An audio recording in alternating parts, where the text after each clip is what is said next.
minutos pasaron de las 3 de la tarde y lo que lo comentábamos hace un ratito nada más, que ya estamos en el estudio con Guido Agostinelli, autor de, ahí tenés el libro, préstame, autor de Experimento Libertario, para hablar de las falacias del modelo económico de Javier Milei. Y nos sirve también para analizar, bueno, cómo fue este primer año de gobierno, cuánto hay de relato, cuánto hay de indicadores realmente de los datos, ¿no? La desaceleración inflacionaria y la estabilidad cambiaria severo. Charlábamos ayer con Grabois, no, la semana pasada. La semana pasada. Con Grabois diciendo, bueno, el peronismo subestimó el impacto que tiene la inflación, sobre todo en la estabilidad emocional de las personas. Bueno, Milei termina con un gran activo, que es lograr cierta estabilidad en los precios. Hay que ver si es sostenible en el tiempo, cuáles son los puntos más débiles del modelo. Presentalo, decile hola. Vamos a hablar de todo esto con Guido Agostinelli. ¿Cómo estás, Guido? ¿Cómo están? ¿Todo bien? Muy bien, muy bien. Bueno, gracias por venir y por traernos también el libro. ¿Con qué se va a encontrar quien compre Experimento Libertario? Y hay mucho. Hay análisis de la gestión de, primero, mi primer libro era Falacias Libertarias, sí. Ahora están renovadas, digamos, a partir de la gestión de Milei, ha incorporado nuevas falacias, así que las hemos incorporado en el libro. También un análisis de los primeros datos, de los primeros meses de Milei, a ver cómo viene funcionando la economía. Y a su vez también, que me parece que es lo más original, es ahí transcribí un poco todo lo que hice en los viajes, comparando los modelos de Milei, esto que Milei nos dice que en 35 años vamos a ser Irlanda. No vamos a ser Irlanda. No creo que seamos Irlanda. No quiero spoilear el libro. Okay. Y aparte el modelo irlandés es muy distinto al nuestro, así que ahí un poco exploramos por qué es distinto. Bien. También lo mismo con Singapur, la tapa de su último libro de Milei, aparece Singapur ahí en la tapa. ¿Pero Alemania llegamos? No, Alemania tampoco. ¿Alguno de esos países tiene la política, no sé, de obra pública cero? Ninguno, exacto. Por eso sí. De hecho, Singapur tiene un montón de política de obra pública. Alemania no llegó a ser Alemania desfinanciando la ciencia y la tecnología. Exacto, por eso, ningún modelo. Okay. No, yo me estoy desayunando con todo esto. No, pero lo que sí, a propósito de eso, de las preguntas de ustedes, sí tienen en parte respuesta en algunos experimentos que se hicieron, que están en el libro, que son 3 experimentos de baja escala, que sí están en el libro. Uno, lo deben haber escuchado por algún lado, que es el de Grafton, que es el de los osos. Sí. Bueno, básicamente me fui hasta ahí, hasta el pueblo en Grafton, al norte de Estados Unidos. No te puedo creer. Claro, sí, a conocer a los osos, a ver, a los que habían atacado. No, fui al pueblo, estuve ahí conversando con la gente. Nada, básicamente lo que hicieron ahí, muy rápidamente para contarlo, lo invadieron 100 libertarios y dijeron, vamos a empezar a tomar la determinación de todo lo que hace este pueblo. Libertarios de verdad, ¿no? Libertarios de verdad, los de Estados Unidos. Los de Estados Unidos, que son 100 libertarios que tomaron un pueblo de verdad, o sea, hicieron su experimento libertario ahí. De los de verdad, de los que hablé yo con ellos y que te dicen, mira, ¿qué pasa con la compra y venta de órganos? Y te dicen, pero ahí no hay duda, ahí no hay debate. La compra y venta de órganos es libertario, te dicen. O sea, sí, o sea, no es un punto de debate. El aborto sí es un debate, los derechos de los animales y los derechos de los niños sí, pero dice, el aborto es algo libertario. La compra y venta de órganos es libertario, porque vos decidís sobre tu cuerpo. Pero tengo una pregunta ahí, porque acá nosotros comparamos un poco el programa económico de Milei con el de Trump y encontramos que Trump está más cerca del programa económico del peronismo o de lo que está hablando Cristina últimamente que lo que propone Milei. ¿Estos libertarios son trampistas los Estados Unidos? No son trampistas. Lo que sí hacen los libertarios es oscilar entre poner un candidato propio y van con el Partido Libertario o bien se adhieren al Partido Republicano, pero así todo ellos tienen su propia agenda. Claro. Y no tienen absolutamente nada que ver, ¿no? Igual como Milei tampoco tiene nada que ver con Trump, o quizás sí tiene algo que ver, que es que los dos luchan por el bienestar del pueblo norteamericano, ¿no? Nada más que eso, pero digo, después en la política es totalmente distinto. ¿Y salió bien el experimento libertario en Estados Unidos? Salió pésimo. La puta madre. Loco, una buena, Ahí contamos por qué. De hecho, a propósito, ya que me haces la pregunta, justo yo entrevisté a una republicana de pura cepa, me dice, yo soy republicana de toda la vida, una señora mayor, y me dice, pero la verdad es que lo que están haciendo estos libertarios acá es inaudito, porque yo quiero un Estado reducido, yo no quiero que el Estado me robe, ¿no? Hasta incluso copiaba algunas cuestiones que nos dicen los libertarios, pero dice, pero esto ya es demasiado. Claro. Y justamente lo que les pasó a ellos es que agarraron un pueblo, fíjate el paralelismo con Argentina, que realmente tenía poco para perder, porque realmente estaba mal, estaban las malas, y lo que obtuvieron fue que estuviera peor el pueblo. ¿Por qué? Porque empezaron a bajar todos los gastos del Estado, gastos de recolección de basura, empezaron a bajar las tasas municipales, y lo que obtuvieron en realidad fue que los osos se acercaron más, registraron el primer ataque de osos a una persona en muchísimos años, y después a su vez empezaron a haber hechos de violencia dentro de la gente que habitaba ahí y de la gente del pueblo. Con lo cual se volvió más violento el pueblo, y a su vez yo iba ahí y y es raro ver en Estados Unidos también pueblos tan castigados, y se veía casas abandonadas, se veía mucha desidia. Después quería ir al supermercado y teníamos que irme al pueblo de al lado para comprar algo para el supermercado. Es fantástico lo que nos estás contando. Es un destino sí, prometedor. no, es hermoso. Tenía que Muy cargar nafta para el esperanzador. auto y también lo mismo, ir al pueblo de al lado. O sea que realmente fue un fracaso. Después otro experimento que se hace, el de Liberland, que es un autoproclamado país libertario entre Serbia y Croacia. Claro. Y ahí también yo esperaba encontrarme algo por lo menos, y todo lo que construyen se los destruye el gobierno croata. Pero lo que es interesante de ese caso no es tanto lo que fui a ver, sino lo que ellos te narran en cómo quieren que sea esa sociedad libertaria. Claro. Y ellos ahí lo que te dicen es, bueno, acá tenemos un sistema de méritos en el cual si vos pones plata tenés tantos méritos. Y sobre esos méritos que vos tenés es lo que vos elegís para tu país. O sea que en definitiva, si pones plata o trabajo, el que más pone plata o más trabajo tiene más incidencia en lo que se hace en el país. Claro. O sea que no existe, digamos, la democracia como nosotros la conocemos. O sea, eso es lo que ellos se plantean para armar el país. Después tienen múltiples dificultades. Claro. Desde el 2015 que están tratando de instalar el país y no logran tener aceptación en ningún lugar del mundo. Salvo, bueno, tienen un presidente que es Milei, que justamente se vistió del héroe ANCAP y dijo que él apoyaba, ¿no?, la lucha de Liberland. Claro. Así que son casos así. ¿Y la tercera experiencia? La tercera experiencia es Cospaya, que es la más parece que es desconocida. buenísima. Es la desconocida. A ver. Porque Cospaya, esta la descubrí hablando con los libertarios de Estados Unidos, que son más fundamentalistas. Lo que me dijeron fue, no, nosotros respetamos el régimen de Cospaya. Entonces me voy hasta en Italia, es una república que en realidad quedó olvidada, porque se limitaron el territorio, hicieron una división territorial entre el Estado de la Iglesia y Florencia. Y en ese momento, como allá llamaban río, a todo le ponían río, no le ponían nombre a los ríos, se equivocaron y quedó una franja de 3 kilómetros cuadrados sin gobierno. Claro. Pero esto duró 4 siglos, casi 4 siglos. Y ellos empezaron a gestionar, y la verdad que los libertarios lo toman como modelo, porque fue un modelo, vamos a decirlo así, próspero. O sea, empezó a funcionar bien. Yo dije, acá algo raro tiene que haber, porque es muy raro que sin gobierno, sin organización, a vos te funcione. Bueno, fui hasta ahí, busqué archivos históricos y demás, y lo que me encontré fue que en realidad no tenían ningún servicio social en general. ¿Por qué? Porque medicina llamaban a otro pueblo, se iban a otro pueblo para hacerse atender, escuela no iban por la época en la que se desarrollaba, y después lo que te encontrás es que el punto clave, que fue el del crecimiento económico de ellos, es que en toda Italia estaba prohibido la comercialización de tabaco, como una droga ilegal hoy en día. Y ellos, al no tener gobierno, tenían plantaciones allá. Entonces, el tráfico ilegal, así cualquiera, hermano. Iban todos los contrabandistas del mundo ahí a buscar el tabaco, y ahí lo comercializaban. Y lo más paradójico o gracioso es cómo se terminó. Se terminó anexando al Estado de la Iglesia finalmente por unas monedas de plata a cada familia que representaba a Cospaya. O sea, le dieron un par de y los compraron. O sea, que terminaron comprados. Pero ¿Y hoy en día? Y hoy en día no, forma parte de Italia, de ahí la región de Umbria. ¿Y pudiste hablar con sí, pude hablar con gente que tenía, de hecho el único negocio abierto que hay ahí se llamaba así, el escondite del contrabandistas. Wow, claro. Me quiero morir. Entonces era todo, de hecho la calle principal se llama Calle del Tabaco, o sea, siguen teniendo incluso plantaciones. Ahora, pensando por ahí un poco en, obviamente, estos experimentos, pero también en que este plan económico que llevó adelante, al menos en este año, el gobierno, tiene algunas diferencias con lo que eran las propuestas de campaña, ¿no? Digo, ¿cómo ves vos este experimento particular, que no es ni el que propusieron, ni tan parecido a lo que se hizo antes? Digo, una versión de un Toto Caputo diferente. Sí, yo creo que, a ver, en lo que ha tenido éxito el gobierno ha sido en todo lo que han intervenido. A mí me parece que la paz cambiaria que tenemos tiene una fuerte intervención y por ende la podemos catalogar de relativamente exitosa, que eso trae aparejado, digamos, la caída de la inflación. Que también merece un capítulo aparte, la caída de la inflación, porque es una canasta envejecida. Tengamos en cuenta, por ejemplo, los alquileres, como para que todos los entendamos, 3,48% de esa canasta, o sea, una incidencia ínfima, que si vos la llevas a una incidencia mayor, te da una inflación a la baja, pero un escalón más arriba del que te dice el gobierno. Entonces estaríamos en un 2 y pico. Lo mismo los servicios públicos, la salud también tiene una ponderación muy baja en una canasta que es de 2004, está absolutamente desactualizada. Ahora uno dice baja, pero quizás no estaría bajando en 2,4, sino un escalón o 2 escalones más arriba de lo que se muestra. Pero en alimentos, que la gente, digamos, va al supermercado y lo siente y es lo más palpable y lo más directo, dice, che, es cierto que hay estabilidad. Voy al supermercado y tal vez hace un año quería comprar un queso fresco y ibas a la semana siguiente carísimo, y valía 20% más y vos decías, te querías morir.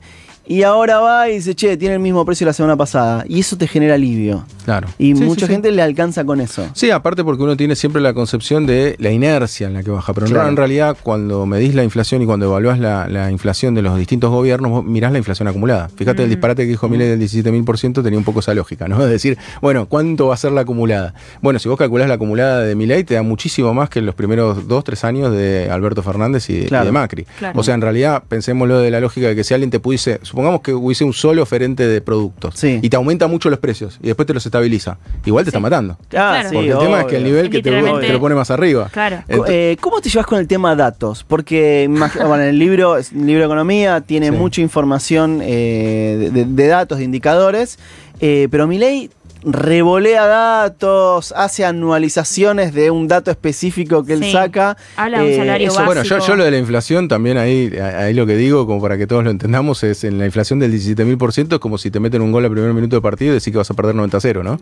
O sea, llevar el dato todo el tiempo al mango es más, es acumulativo, es interés compuesto, o sea que es más que 90-0 que vas a perder el partido. Claro. Pero quiero decir, en ese sentido, sí, él es una transcribización de los datos en todo lo que él habla, ¿no? En esto del salario también, ¿no? Me parece que justamente hablar del salario en dólares, porque él dejó el dólar relativamente estable o a la baja, y en realidad no hablar de los costos de vida en dólares, ¿no? Claro, que justamente más que superaron. Claro.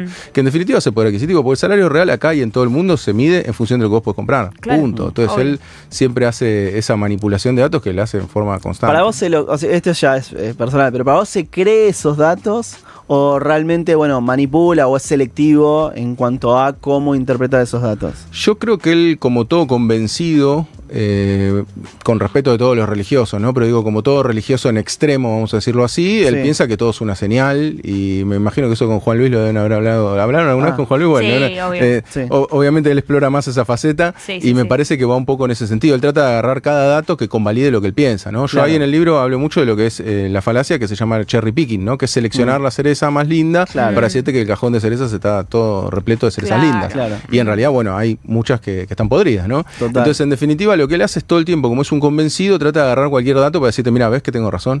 Y en realidad está claro que no, o sea, está claro que no funcionó, no hay modelo, y por eso es importante, que es la tesis central un poco del libro, no hay modelo en el mundo que con retiro del Estado vos te vaya mejor. No existe. No existe. Fíjense los países que progresan. El país que más crece es China, tiene una intervención del Estado fenomenal. Solo con decir, eliminó la pobreza extrema, tiene el Partido Comunista a la cabeza, tiene planes quinquenales. O sea, es una intervención del Estado magnífica, magnífica en términos de que es muy grande. Y después tenemos Estados Unidos, que es keynesianismo puro desde el año 2000, que están déficit fiscal. Acá que nos quieren decir, no, es pecado el déficit fiscal, bueno, allá desde el año 2000. Y tienen un plan keynesiano de estímulo a la demanda. Tienen en este momento el plan de infraestructura más grande de toda su historia. O sea, estamos entendiendo que están haciendo una obra pública por todos lados. Y después tenemos los países donde mejor se vive, que son los países nórdicos, que son países con presión impositiva enormes, con alta sindicalización. Tienen Islandia, tiene más del 90% de la población sindicalizada, enorme. Lo que quiero decir es, bueno, uno de cada 3 trabajadores en Noruega y 1 de cada 4 en el resto de los países nórdicos son empleados públicos. O sea, y ganan muy buenos salarios. Bueno, punto y aparte, digamos, en Irlanda los empleados públicos ganan más que los empleados privados. O sea que hay una reivindicación del salario público. Y acá Milei cada vez que puede dice que son ñoquis, dice que no trabajan, el que trabaja serio, los manda a hacer. Que en definitiva me parece que no hay ejemplo en el mundo, en donde vos digas, che, voy a hacer el Estado mínimo y que esto funcione. Por eso yo digo que el modelo de Milei, no digo que vamos a hacer ese país, es el modelo paraguayo. O sea, es un modelo, ¿cuál es el modelo paraguayo? Y el modelo paraguayo es un modelo de baja presión impositiva, está rondando el 10%, pensá que nosotros el último dato nos da 29%. Entonces baja menos de la mitad de lo que es la presión impositiva, con resultados muy exiguos. O sea, tiene el 1% del PBI es inversión extranjera, o sea que la inversión extranjera no la logran conquistar con impuestos bajos. En este año, inversión extranjera, cero. No, y la inversión total, la inversión que se mide según el PBI es la más baja sacando el 2020 de los últimos 20 años. No, claro. O sea, la inversión, o sea... Sí, justo hablábamos de ese tema en cuestión de que decís, bueno, ok, porque ¿cuál es la gran crítica con la cuestión impositiva? Porque uno puede decir, che, yo no me voy a poner a favor de que haya mayor presión impositiva. No, porque ahí es distorsionar la discusión. Lo que uno tiene que decir es, bueno, cómo se grava a las personas. Claro, si el que más tiene, exacto. En los países que más progresan se le grava más a los que más tienen, a los que más poseen. Entonces en Argentina eso no ocurre, tenemos un sistema regresivo y a su vez eso nos lleva a consecuencias negativas como esta. Entonces nos dicen, bueno, hay que bajar los impuestos. Entonces a los primeros que tocó fue a los que tenían bienes personales, les saca saca en gran parte el impuesto a los bienes personales. Claro. Milei dijo falsamente en su última declaración que nunca hay un impuesto y que después se vuelve a sacar, que todos los impuestos que se ponen se quedan para siempre, cuando el impuesto a las grandes fortunas se puso un solo año y no se volvió a poner. Claro. O sea que es mentira, otra falacia más nueva, no llega a alcanzar a ponerla en el libro esa, porque es reciente. Pero quiero decir, todo ese discurso mentiroso, en realidad lo que hace es esconder que a los que quiere beneficiar son a los que más tienen, pensando en atraer inversiones. ¿Y qué pasa después? Tenemos la inversión más baja de los últimos 20 años. Qué fuerte, ¿no? O sea, entonces hay una cuestión de que quizás si él quería hacer un gobierno de transición, podría haber dejado algunos impuestos a las grandes riquezas y quizás hubiese llegado al superávit también. Claro. Si comparás los primeros 10 meses del año pasado con estos primeros 10 meses, 19% cayó la inversión extranjera. El gobierno de Alberto Fernández, que no estimuló la inversión extranjera, que no era una buena situación económica, y tenías 19% más de inversión, por lo menos de afuera. No tenías RIGI, no tenías un discurso pro mercado. Tiene que ver con una inseguridad jurídica también, ¿o no?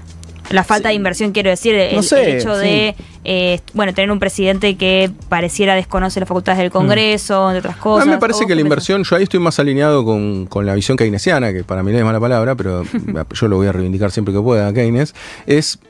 uno invierte, sobre todo en el mercado interno, en tanto y en cuanto vos vendas. Claro. O sea, vos vendas bienes, ¿no? Si vos tenés una economía que está totalmente deprimida, no va a ocurrir, no van a venir inversiones, por lo menos de ese tipo. Ahora es verdad, lo que es extractivista o financiero, puede pasar de que recibas inversiones, pero ¿por qué vos te pondrías ahora acá a producir en Argentina si agarrás dólares, tenés dólares, vas, los pones en tasa y te llevas más dólares? Claro, o sea, ¿por qué vas a ver, pensemos, ¿por qué pondrías un restaurante? ¿Por qué pondrías una fábrica de lo que sea, de tornillos, por decir algo general? Si no vas a vender. Exacto, si tu demanda se te cae, ¿por qué vas a contratar personal? Por eso el desempleo pasó del 5,7 al 7,6. O sea, es casi un 35% de aumento del desempleo en esa tasa, y me parece que es algo que no va a poder resolver Milei mientras siga bajo esta lógica. ¿Cuáles son los puntos más débiles del modelo? Vos decías, bueno, obviamente el pozo recesivo es uno, es difícil que haya crecimiento, que aumente la demanda. ¿Cuál es, vos decís, esto que hoy muchos están celebrando, puede ser que en los próximos años lo estemos sufriendo? El problema que tiene Milei, y que es un problema de Argentina a nivel global y que lo van a sufrir todos los gobiernos hasta que no peguemos un salto muy fuerte en las exportaciones, es la falta de dólares. Claro. Entonces esto es independientemente de Milei. Lo que pasa es que Milei lo está abordando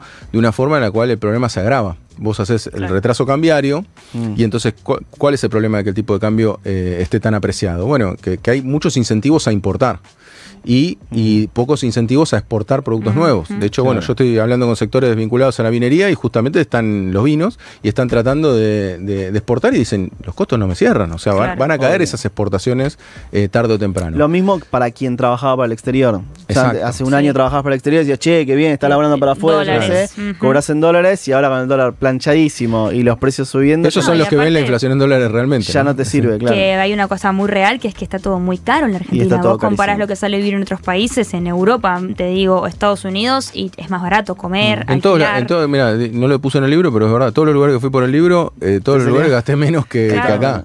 Sí, la verdad que por eso, esa inflación en dólares se ve. A mí me parece que ese es un modelo de manta corta, o sea, trata de solucionar un problema, pero te desabrigás los pies, vamos a decir así, por otro lado. Entonces el problema que tenemos ahí es que ¿cómo vas a incentivar exportaciones nuevas, exportaciones industriales, si cada vez se te vuelve más caro producir en Argentina? Con lo cual es un problema no de Milei, digo, es un problema general de Argentina estructural, y que me parece que para solucionarlo tampoco hay que pedir devaluación, y eso es lo que a veces uno se pone, y uno cuando se pone en esta posición te dicen, bueno, ¿qué sos, gataflora? ¿O devaluamos o no devaluamos? No. El problema es que hay que generar dólares en forma genuina, hay que incentivar eso. Hay que, por ejemplo, dar subsidios a los bienes que exportamos, o sea, industriales, hay que dar política industrial. Exacto, y de esa manera vos generás los dólares y podés tener un tipo de cambio estable, pero en forma genuina, no a costa de endeudamiento. Porque ahora Milei dice que le sobran los dólares. Ahora, ¿por qué le va a volver a pedir al FMI ahora dólares? Porque no alcanzan. Tenemos 20.000 millones que vencen de deuda el año próximo.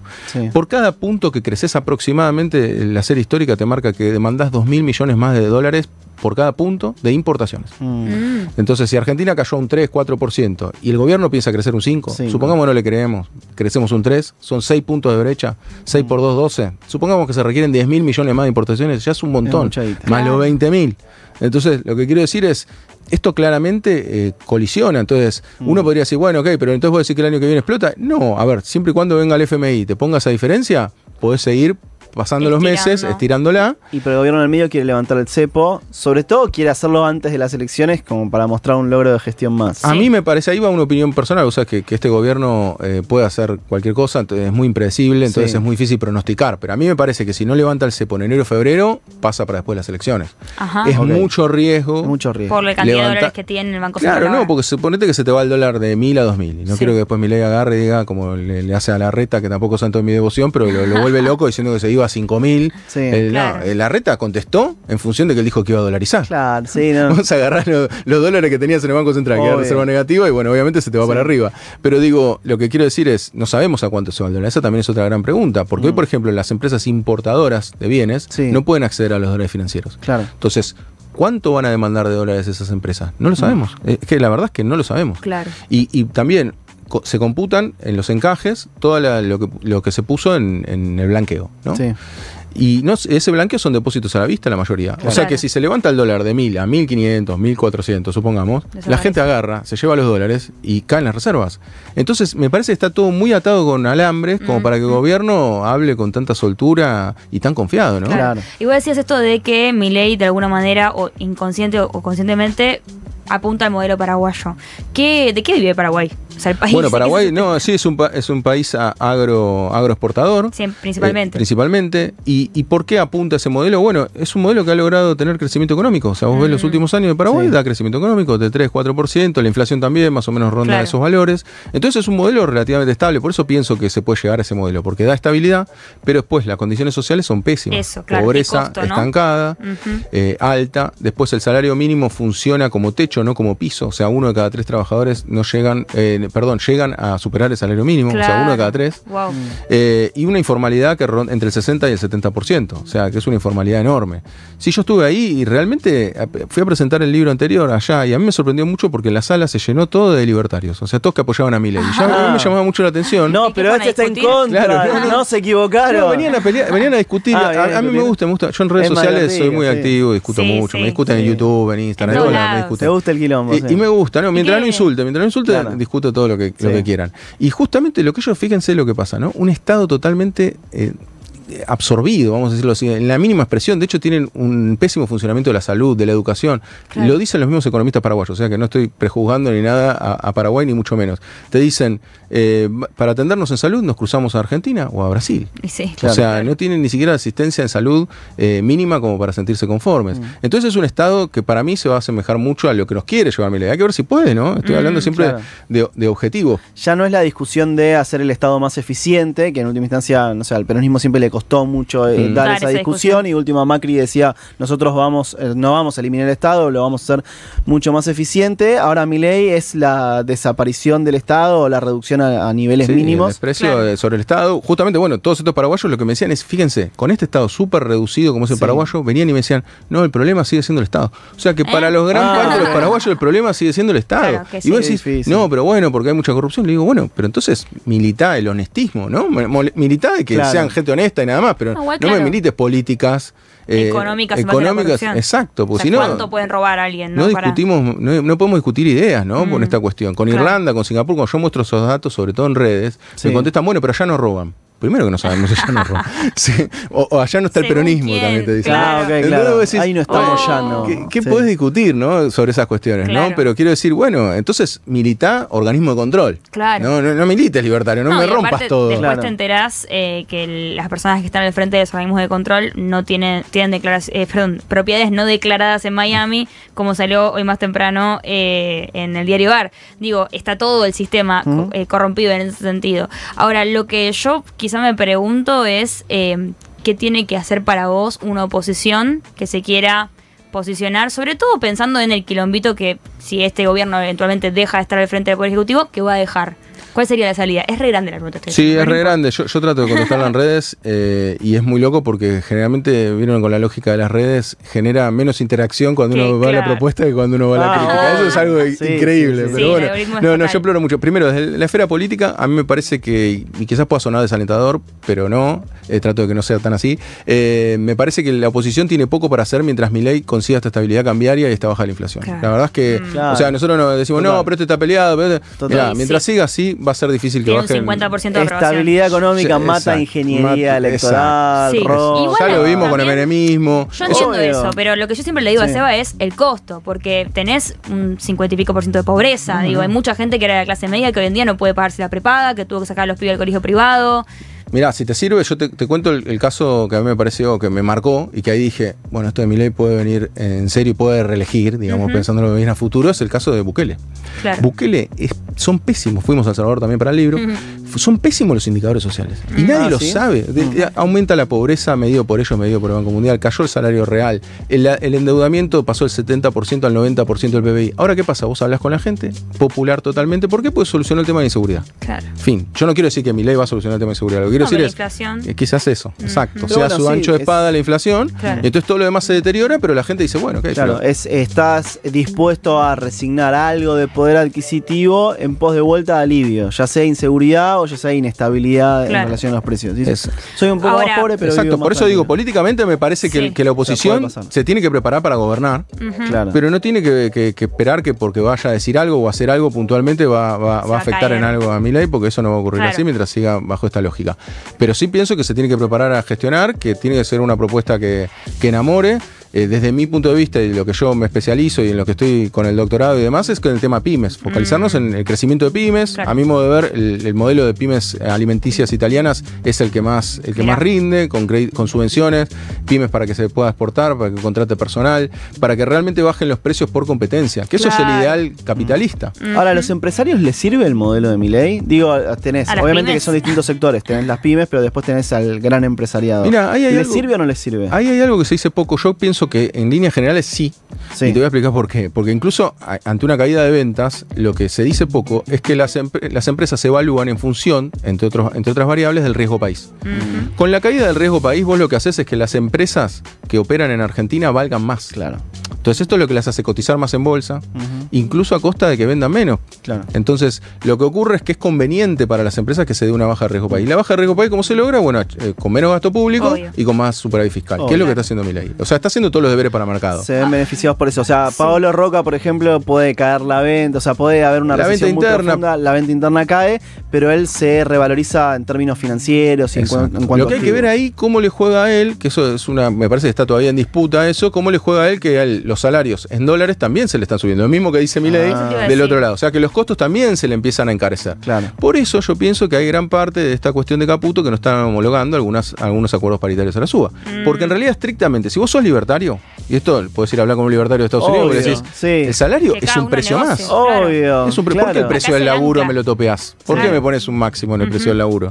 Entonces, ahí es donde ellos muestran las verdaderas intenciones, ¿no? De decir, no, mira, a mí me interesa que gane este sector. Y me parece que en eso está la mano de Caputo, que a su vez es un ancla pragmática para Milei. O sea, a mí me parece que sin Caputo a Milei le hubiese ido mucho peor. Claro. Es un pragmático dentro de... No me gusta su pragmatismo, pero no deja de serlo, ¿no? Sí, yo tengo una última la última, así que ya...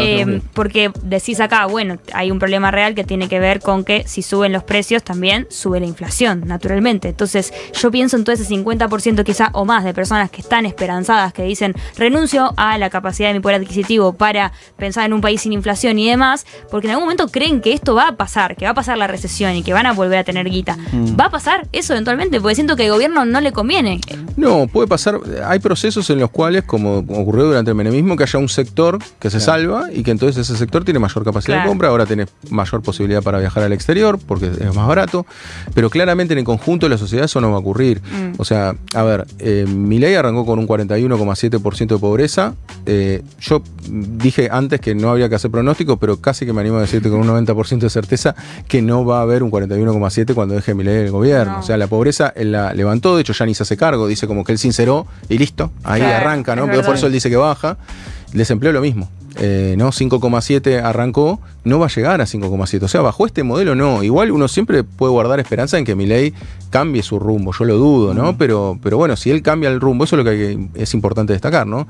Las ideas por sobre las personas. Si él realmente cambia el rumbo y realmente logra hacer algún tipo de actividad, por ejemplo, ahora están planteando un mini RIGI para las pymes. Sí, bueno, eso sería interesante. Ojalá, por eso, ojalá, digamos, uno no tiene que ponerse en contra de todo, sino tratar de ver cuáles son las propuestas. Si hace un mini RIGI y realmente está bueno, bienvenido sea, ¿no? Bien. Clarísimo, Guido, muchas gracias. Gracias a ustedes. Escuchaban a Guido Agostinelli, Experimento Libertario, vayan a las librerías, es un gran regalo para Navidad, sí. Para el ahijado libertario, el sobrino, el primo. Ahí está, querés pudrirla toda en Navidad, y vos le llevas a tu tío libertario y le decís, toma tío, te compré este regalo. Aparte lo voy a Experimento libertario, de las ideas a la realidad. ¿Sabés cómo terminaron los experimentos libertarios en el mundo? Anda, toma, léelo. Gracias, Guido. Gracias. Ya está disponible Las caras del monstruo, el primer libro de Julia Mengolini.